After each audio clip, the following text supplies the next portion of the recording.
there, my crewmates. Welcome to my cave at Little Fistral. I'm glad you're here. And while you're here, I'd like to tell you a story. My story. Tall Tom Copper's story. Because that's who I be. Tall Tom Copper. Now my story's called Tall Tom Copper and the Mermaids Tears of Joy. Now this story starts on a dark and stormy night where I be sailing on my beautiful ship, the Amelie Rose, bless her. Oh, beauty she was. All golden wood, big tall mast with white billowing sails, and up there by the crow's nest, a mighty Jolly Roger flying. Cannons down the port and starboard side too, just in case I needed them. That night was the greatest storm I'd ever seen with my one eye. I'd been sailing up past Ben Dennis Castle in Falmouth, making my way to Newquay, which was called Town Blister at the time, when the storm hit. Ginormous, waves as big as mountains, clouds gathered above the Amelie Rose, dark and gloomy, foreboding they were. And then, a mighty thunderclap, the loudest clap of thunder I'd ever heard in my life.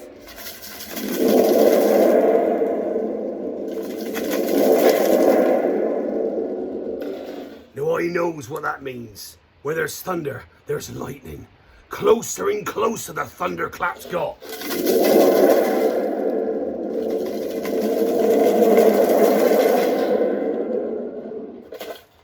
That's when it happened. Dun, dun, dun!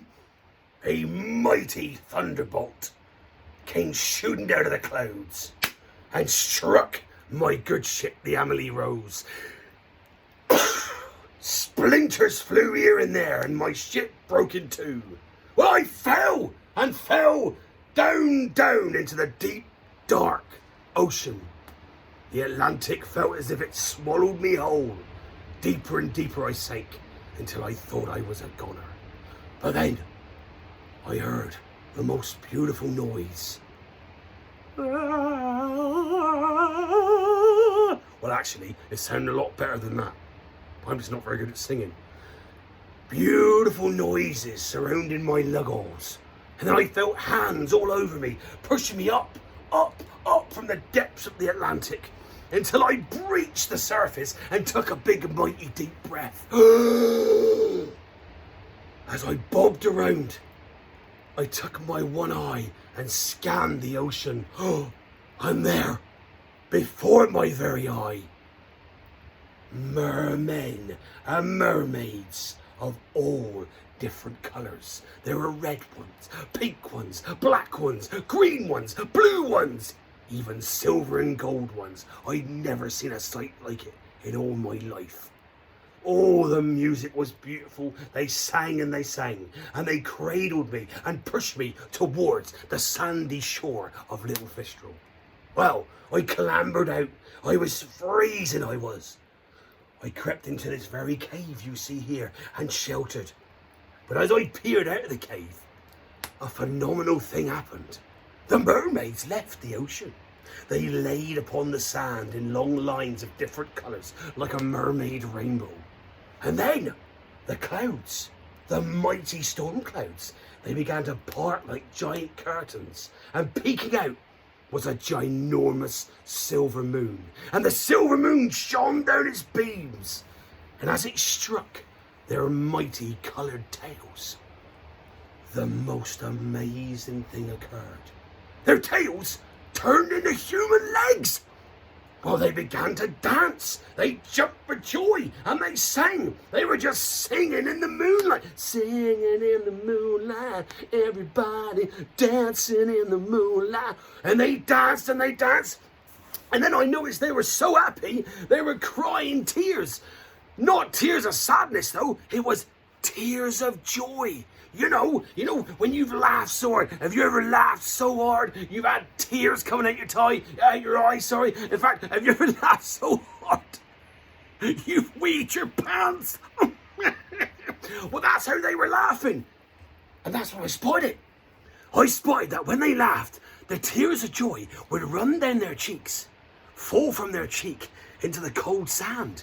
And I noticed that all those tiny tears, well, they began to sparkle and glow. And then they become fossilized and hardened. They became fossilized tears of joy. The green mermaids, they cried green tears. The silver mermaids, they cried silver tears. The red ones, red tears, and so on and so on.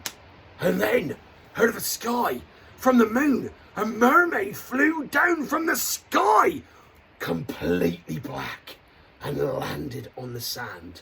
The moon shone on its sparkly tail, and once again, legs appeared. And that mermaid too began to dance in the moonlight. Well, I couldn't believe my eye again. I crept over. I found a mermaid's tear. I picked it up in my hand, and the most amazing thing occurred. I felt a funny feeling in my tummy, and my mouth began to do this. I smiled, and I began to laugh. In fact, the harder I squeezed this mermaid tears of joy, the more I laughed and the more I smiled. And that's when I discovered that if you hold a mermaid's tear of joy in your hand, well, it'll make you smile. It'll make you happy. I began to cover more and more. I got more. I got red ones. I got blue ones. I got yellow ones. But the more I held, the more I laughed. And the more I laughed, the more I cried. Tears of joy, that is. And then it happened. I read my pants. Anyway, at that night, I made friends with those mermaids, danced a bit with them, and then they said their goodbyes, and then the moon disappeared. They crawled back into the ocean, their legs turned back into tails, and off they went. Before they went, two mermaids approached me. One amazing green mermaid. And she told me her name. Her name was Atlanticus Cornicius Mermaidius, the Cornish mermaid, green. And she gave me a ginormous green tear of joy. Then from the other side over here, a large fellow mermaid. Oh, he was ginormous with silver hair, a silver beard. Now he told me his name, and his name was Arcticius Relicodius Mermaidius, the ice mermaid from the Antarctic. And he gave me a giant, massive, ginormous ice tear. Well, I still got them. Would you like to see it? And they're so magical and powerful. I had to put them in a bottle and then put on a necklace. Because what I discovered with these two is that if I put this necklace on, I literally turn invisible. Would you like to see? Now, there's a reason why the mermaids gave me these magical tears. And there's a reason why I wear this amazing necklace. You see, I've been here now for about 800 years. And what I've noticed is this. Over the years, more and more of these humans, these landlubbers, they come down to visit this lovely beach, but they don't have to leave their litter. Oh, it's awful. So the mermaids, they said to me, could you look after this beach, Tall Tom Copper? And I said, of course I can. So they instilled me and they gave me this magic necklace. So I'm always here, you know. You might not see me. It's because I'm wearing my magic necklace of invisibility. I mean, just watch this when I put it on. As soon as I put it on, it's amazing. See? You can't see me. When I take it off, amazing, isn't it? It's just magic. Now, I'm hoping that you lot will come and visit these amazing shorelines. And please do search for Mermaids Tears of Joy. Because if you're ever feeling down and a bit unhappy, come and find some. Some of the rarest ones are the red ones. If you find a red one, that's from a mermaid called Vulcanius Lavavius Lanzarotius Mermaidius. That's the mermaid from Lanzarote. Volcanic island. They live in the lava. It's amazing. If you ever find a golden brown one, well, that's amazing too. They've travelled a long way, those mermaids. Muddy Riverus Amazonius Mermaidius. That's the Amazon mermaid.